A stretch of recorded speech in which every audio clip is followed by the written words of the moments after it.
Hyderabadi chicken 65 ಮಾಡಲಿಕ್ಕೆ ನಾನಿಲ್ಲಿ ಒಂದು ಅರ್ಧ ಕೆಜಿಯಷ್ಟು ಚಿಕನ್ನ ಸಣ್ಣ ಸಣ್ಣ ಪೀಸ್ಗಳನ್ನಾಗಿ ಕಟ್ ಮಾಡಿಕೊಂಡು ಇಟ್ಕೊಂಡಿದ್ದೀನಿ. ಯಾವಾಗಲೂ ಬೋನ್ಲೆಸ್ ಚಿಕನನ್ನು ಬಳಸಿದರೆ ಚಿಕನ್ 65ಗೆ ತುಂಬ ಚೆನ್ನಾಗಿ ಬರುತ್ತೆ. ಸೊ ಇವಾಗ ಇದಕ್ಕೆ ಮಸಾಲೆಗಳನ್ನ ಹಾಕೊಳ್ಳೋಣ. ಒಂದು ಟೇಬಲ್ ಸ್ಪೂನ್ ಆಗೋಷ್ಟು ಅಚ್ಕಾರದ ಪುಡಿ ಹಾಕ್ಕೊಳ್ತಾ ಇದ್ದೀನಿ. ಹಾಗೆ ಒಂದು ಅರ್ಧ ಟೀ ಸ್ಪೂನಷ್ಟು ಅರಿಶಿನ ಪುಡಿ ಹಾಕ್ಕೊಳ್ತಾ ಇದ್ದೀನಿ. ಜೊತೆಗೆ 1 ಟೀ ಸ್ಪೂನಷ್ಟು ಪೆಪ್ಪರ್ ಪೌಡ್ರ್ ಕೂಡ ಹಾಕ್ಕೊಳ್ತಾ ಇದ್ದೀನಿ. ಇವಾಗ ರುಚಿಗೆ ಎಷ್ಟು ಬೇಕಷ್ಟು ನೋಡಿಕೊಂಡು ಉಪ್ಪನ್ನು ಕೂಡ ಸೇರಿಸ್ಕೊಳ್ತೀನಿ. ಹಾಗೆ 1 ಸ್ಪೂನಷ್ಟು ಗರಂ ಮಸಾಲ ಕೂಡ ಹಾಕ್ಕೊಂಡಿದ್ದೀನಿ ನಾನಿಲ್ಲಿ. ಒಂದು 2 ಸ್ಪೂನ್ ಆಗುವಷ್ಟು ನಿಂಬೆಹಣ್ಣಿನ ಜ್ಯೂಸನ್ನು ಹಾಕ್ಕೊಳ್ತಾ ಇದ್ದೀನಿ, ಅಂದರೆ ನಿಂಬೆ ರಸ ಹಾಕ್ಕೊಳ್ತಾ ಇದ್ದೀನಿ. ಹಾಗೆಯೇ 1 ಟೇಬಲ್ ಸ್ಪೂನಷ್ಟು ಶುಂಠಿ ಬೆಳ್ಳುಳ್ಳಿ ಪೇಸ್ಟ್ ಕೂಡ ಇಲ್ಲಿ ಹಾಕ್ಕೊಳ್ತಾ ಇದ್ದೀನಿ. ಒಂದು 2 ರಿಂದ 3 ಟೇಬಲ್ ಸ್ಪೂನ್ ಆಗೋಷ್ಟು ಗಟ್ಟಿಯಾಗಿರುವಂಥ ಮೊಸರನ್ನು ಹಾಕ್ಕೊಳ್ತಾ ಇದ್ದೀನಿ. ಸೊ ಇವಾಗ ಒಂದು 2 ಟೀ ಸ್ಪೂನ್ ಆಗುವಷ್ಟು ಕುಕ್ಕಿಂಗ್ ಆಯಿಲ್, ಅಂದರೆ ಎಣ್ಣೆ, ನೀವು ಯಾವುದೇ ಎಣ್ಣೆ ಬಳಸ್ತೀರೋ ಅದನ್ನು ಹಾಕ್ಕೊಳ್ಳಿ.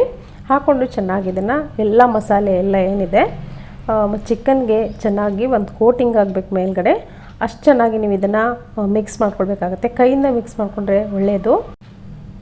ಸೊ ಈಗ ನೋಡ್ತಿರ್ಬೋದು ನೀವಿಲ್ಲಿ ನಾನಿಲ್ಲಿ ಕ್ಲೀನಾಗಿ ಮಿಕ್ಸ್ ಮಾಡ್ಕೊಂಡು ಆಗಿದೆ ಇದನ್ನು. ಸೊ ಇದನ್ನು ನಾನಿಲ್ಲಿ ಒಂದು ಅರ್ಧ ಗಂಟೆಯಿಂದ 1 ಗಂಟೆವರೆಗೂ ಮ್ಯಾರಿನೇಟ್ ಮಾಡೋಕ್ಕೆ ಇಡ್ತೀನಿ. ಅಂದರೆ ಚೆನ್ನಾಗಿ ನೆನೆಲಿ ಚಿಕನ್ನು, ಚೆನ್ನಾಗಿ ಸಾಫ್ಟ್ ಆಗುತ್ತೆ ಆವಾಗ. ಸೊ ನಿಮಗೆ ಅರ್ಜೆಂಟಾಗಿ ಮಾಡ್ಕೊಳ್ಬೇಕು ಅಂದರೆ ಒಂದು ಅರ್ಧ ಗಂಟೆ ಇಟ್ಟರೆ ಸಾಕಾಗುತ್ತೆ. ನಾನು ಕೂಡ ಇಲ್ಲಿ ಒಂದು ಅರ್ಧ ಗಂಟೆ ಮುಚ್ಚಳ ಮುಚ್ಚಿ ನೆನೆ ಹಾಕ್ಬಿಡ್ತೀನಿ. ಸೊ ಇವಾಗ ನೋಡ್ತಿರ್ಬೋದು ಒಂದು 45 ನಿಮಿಷ ಆಗಿದೆ. ಇವಾಗ ಚೆನ್ನಾಗಿ ಚಿಕನ್ ಏನಿದೆ ನೆಂದಿರುತ್ತೆ, ಅಂದರೆ ಮ್ಯಾರಿನೇಟ್ ಆಗಿರುತ್ತೆ. ಇವಾಗ ಇದಕ್ಕೆ 1 ಟೇಬಲ್ ಸ್ಪೂನ್ ಆಗೋಷ್ಟು ಕಾರ್ನ್ ಫ್ಲೋರ್ ಹಾಕ್ಕೊಳ್ತಾ ಇದ್ದೀನಿ. ಹಾಗೆ 1 ಟೇಬಲ್ ಸ್ಪೂನಷ್ಟು ಮೈದಾ ಹಿಟ್ಟನ್ನು ಹಾಕ್ಕೊಳ್ತಾ ಇದ್ದೀನಿ. ಹಾಗೆ 1 ಮೊಟ್ಟೆ ಎಗ್ ವೈಟ್ ಏನಿದೆ ಹಳದಿ ಭಾಗ ಬಂದುಬಿಟ್ಟು ಬಿಳಿ ಭಾಗ ಮಾತ್ರ ಹಾಕ್ಕೊಳ್ಳಿ. ಸೊ 1 ಮೊಟ್ಟೆ ಸಾಕಾಗುತ್ತೆ. ಒಂದು ಅರ್ಧ ಕೆಜಿಯಷ್ಟು ಚಿಕನ್ಗೆ 1 ಮೊಟ್ಟೆ ಹಾಕಿದ್ರೆ ಸಾಕು. ಇವಾಗ ಇದನ್ನು ಕೈಯಿಂದ ಕ್ಲೀನಾಗಿ ಮಿಕ್ಸ್ ಮಾಡ್ಕೊಳ್ಳಿ. ನಾವಿಲ್ಲಿ ಹಿಟ್ಟನ್ನು ಹಾಕಿರೋದ್ರಿಂದ, ಕಾರ್ನ್ಫ್ಲೋರ್ ಇದೆಲ್ಲ ಹಾಕಿರೋದ್ರಿಂದ ಇದು ಚಿಕನ್ ಮೇಲ್ಗಡೆ ಒಂದು ಕೋಟ್ ಆಗಬೇಕು. ಅಷ್ಟು ನೀವು ಚೆನ್ನಾಗಿ ಕೈಯಿಂದ ಮಿಕ್ಸ್ ಮಾಡಿದ್ರೆ ಮಾತ್ರ ಚೆನ್ನಾಗಿ ಮಿಕ್ಸ್ ಆಗುತ್ತೆ. ಸ್ಪೂನಿಂದ ಮಿಕ್ಸ್ ಮಾಡಲಿಕ್ಕೆ ಹೋಗ್ಬಿಡಿ. ಇವಾಗ ನೋಡ್ತಿರ್ಬೋದು ಕೈಯಿಂದ ಕ್ಲೀನಾಗಿ ನಾನಿಲ್ಲಿ ಮಿಕ್ಸ್ ಮಾಡ್ಕೊಂಡಿದ್ದೀನಿ. ಇವಾಗ ನಾನಿಲ್ಲಿ ಪಕ್ಕದಲ್ಲಿ ಎಣ್ಣೆ ಕೂಡ ಕಾಯಕ್ಕಿಟ್ಟಿದ್ದೀನಿ. ಎಣ್ಣೆನ ಹೈ ಫ್ಲೇಮಲ್ಲಿ ಹೀಟ್ ಮಾಡಿಕೊಂಡು ಮೀಡಿಯಮ್ ಫ್ಲೇಮಲ್ಲಿ ಇಟ್ಕೊಂಡು ಫ್ರೈ ಮಾಡ್ಕೊಳ್ಳಿ ಚಿಕನನ್ನು. ಆದಷ್ಟು ನಾನ್ ಸ್ಟಿಕ್ ಪಾತ್ರೆಯಲ್ಲಿ ಫ್ರೈ ಮಾಡ್ಕೊಳ್ಳಿ. ಯಾಕಂದರೆ ಇದು ಸ್ಟೀಲ್ ಪಾತ್ರೆ ಅಥವಾ ಬೇರೆ ಯಾವುದೇ ಪಾತ್ರೆ ಆಗಲಿ ತಳ ಹಿಡಿಯೋ ಚಾನ್ಸಸ್ ಇರುತ್ತೆ, ನಾವು ಹಿಟ್ಟನ್ನು ಹಾಕಿ ಮಿಕ್ಸ್ ಮಾಡಿರೋದ್ರಿಂದ.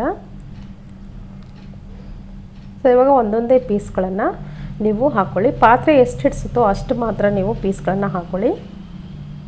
ಜಾಸ್ತಿ ಹಾಕಿದ್ರೆ ಅದು ಅಂಟ್ಕೊಳ್ಳುತ್ತೆ ಒಂದಕ್ಕೊಂದು.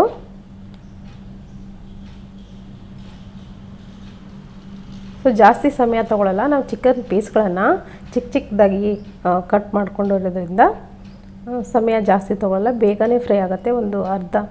1 ರಿಂದ 1.5 ನಿಮಿಷದಲ್ಲಿ ನಿಮಗೆ ಫ್ರೈ ಆಗುತ್ತೆ ಚಿಕನ್ನು. ಸೊ ಪೂರ್ತಿಯಾಗಿ ಫ್ರೈ ಆಗಿ ಕ್ರಿಸ್ಪ್ ಆಗುತ್ತೆ.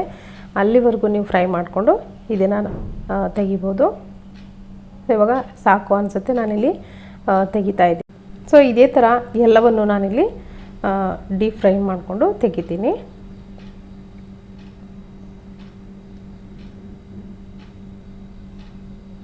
ಇವಾಗ ನೋಡ್ತಿರ್ಬೋದು ಪೂರ್ತಿಯಾಗಿ ನಾನಿಲ್ಲಿ ಫ್ರೈ ಮಾಡ್ಕೊಂಡಿದ್ದೀನಿ.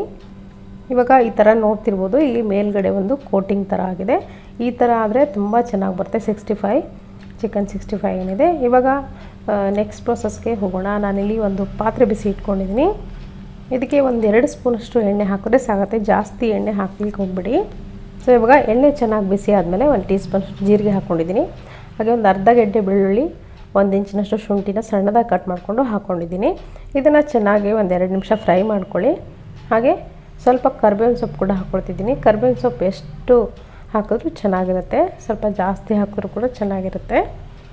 1 ಟೀ ಸ್ಪೂನಷ್ಟು ಅಚ್ಕಾರದ ಪುಡಿ ಹಾಕ್ಕೊಂಡಿದ್ದೀನಿ. ಹಾಗೆ 1 ಸ್ಪೂನಷ್ಟು ರೆಡ್ ಚಿಲ್ಲಿ ಸಾಸ್ ಹಾಕ್ಕೊಂಡಿದ್ದೀನಿ. ಹಾಗೆ 1 ಟೇಬಲ್ ಸ್ಪೂನ್ ಆಗೋಷ್ಟು ಟೊಮೆಟೊ ಕೆಚಪ್ ಹಾಕ್ಕೊಂಡಿದ್ದೀನಿ. ಇದೆಲ್ಲದನ್ನು ಸ್ವಲ್ಪ ಹೊತ್ತು ಫ್ರೈ ಮಾಡ್ಕೊಳ್ಳಿ. ಲೋ ಫ್ಲೇಮ್ ಇಟ್ಕೊಂಡು ಇದನ್ನು ಫ್ರೈ ಮಾಡಬೇಕಾಗುತ್ತೆ, ಯಾಕಂದರೆ ಸೀದೋಗುತ್ತೆ ಸಾಸ್ಗಳನ್ನು ಹಾಕಿರೋದ್ರಿಂದ. ಹಾಗೆ 2 ಹಸಿಮೆಣಸಿನ್ಕಾಯನ್ನ ಈ ಥರ ಕಟ್ ಮಾಡ್ಕೊಂಡು ಹಾಕ್ಕೊಂಡಿದ್ದೀನಿ. ಜೊತೆಗೆ 1 ಸ್ಪೂನಷ್ಟು ಸೋಯಾ ಸಾಸ್ ಕೂಡ ಹಾಕ್ಕೊಂಡಿದ್ದೀನಿ. ಈ ಎಲ್ಲ ಇಂಗ್ರೀಡಿಯೆಂಟ್ಸ್ ಏನಿದೆ ನಾನಿಲ್ಲಿ ಡಿಸ್ಕ್ರಿಪ್ಷನ್ ಬಾಕ್ಸ್ನಲ್ಲಿ ಕೆಳಗಡೆ ಕೊಟ್ಟಿರ್ತೀನಿ. ನೀವು ವಿಡಿಯೋ ನೋಡಾದಮೇಲೆ ಇಂಗ್ರೀಡಿಯೆಂಟ್ಸ್ನ ಚೆಕ್ ಮಾಡ್ಕೊಳ್ಳಿ. ಹಾಗೆ 1 ಸ್ಪೂನಷ್ಟು ನಿಂಬೆಹಣ್ಣಿನ ಜ್ಯೂಸನ್ನು ರಸವನ್ನು ಕೂಡ ಹಾಕ್ಕೊಂಡಿದ್ದೀನಿ. ನಾನಿಲ್ಲಿ ಫುಡ್ ಕಲರ್ನ ಬಳಸ್ತಾ ಇದ್ದೀನಿ. ನಿಮಗೆ ಫುಡ್ ಕಲರ್ ಹಾಕೋದು ಇಷ್ಟ ಇಲ್ಲ ಅಂದರೆ ಬಳಸಬೇಡಿ. ನಿಮಗೆ ರೆಸ್ಟೋರೆಂಟ್ ಸ್ಟೈಲ್ನಲ್ಲಿ ಚೆನ್ನಾಗಿ ಕಲರ್ ಬರಬೇಕಂದ್ರೆ ಈ ಥರ ಫುಡ್ ಗ್ರೇಡ್ ಕಲರ್ ಏನಿರುತ್ತೆ ರೆಡ್ ಕಲರ್ ಅದನ್ನು ಹಾಕ್ಕೊಳ್ಳಿ. ಹಾಕದೇ ಇದ್ದರೂ ಏನು ತೊಂದರೆ ಇಲ್ಲ, ಟೇಸ್ಟು ಏನು ಡಿಫ್ರೆನ್ಸ್ ಆಗೋಲ್ಲ, ಕಲರ್ ಮಾತ್ರ ಚೇಂಜ್ ಆಗುತ್ತೆ. ಒಂದು ಸರಿ ಮಿಕ್ಸ್ ಮಾಡಿಕೊಂಡು ಈ ಥರ ಬಾಯ್ಲ್ ಆಗ್ತಿರೋವಾಗ ನಾನಿಲ್ಲಿ ನಾವು ಫ್ರೈ ಮಾಡಿ ಇಟ್ಕೊಂಡಂಥ ಚಿಕನ್ ಏನಿದೆ ಇದನ್ನು ಹಾಕ್ಕೊಳ್ತಾಯಿದ್ದೀನಿ. ಚಿಕನ್ ಪೀಸ್ಗಳನ್ನ ಹಾಕ್ಕೊಂಡು ಒಂದು ಸರಿ ಮಿಕ್ಸ್ ಮಾಡ್ಕೊಳ್ಳಿ. ನಾವು ಮಾಡಿರುವಂಥ ಸಾಸ್ ಏನಿದೆ ಅದ್ರ ಜೊತೆಗಿದು ಮಿಕ್ಸ್ ಆಗಬೇಕು ಚೆನ್ನಾಗಿ.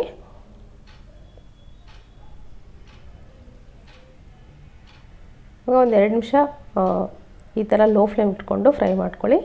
ಇವಾಗ ಚಿಕನ್ 65 ರೆಡಿಯಾಗಿದೆ. ಕೊನೆಯದಾಗಿ ಸ್ವಲ್ಪ ಕೊತ್ತಂಬರಿ ಸೊಪ್ಪನ್ನು ಮೇಲ್ಗಡೆ ಹಾಕ್ಕೊಳ್ತಾ ಇದ್ದೀನಿ. ತುಂಬ ಟೇಸ್ಟಿಯಾಗಿರೋಂಥ ಒಂದು ಪರ್ಫೆಕ್ಟ್ ಆಗಿರೋಂಥ ಸೈಡ್ ಡಿಶ್ ಅಂತ ಹೇಳ್ಬೋದು, ಹೈದ್ರಾಬಾದಿ ಚಿಕನ್ 65. ನೀವು ಕೂಡ ನಿಮ್ಮ ಮನೆಯಲ್ಲಿ ಟ್ರೈ ಮಾಡಿ ನೋಡಿ, ಅಭಿಪ್ರಾಯ ತಿಳಿಸಿ. ಇವತ್ತಿನ ಈ ರೆಸಿಪಿ ನಿಮಗೆ ಇಷ್ಟ ಆಗಿದ್ದರೆ ಒಂದು ಲೈಕ್ ಒತ್ತೋದನ್ನು ಮರಿಬೇಡಿ. Thank you.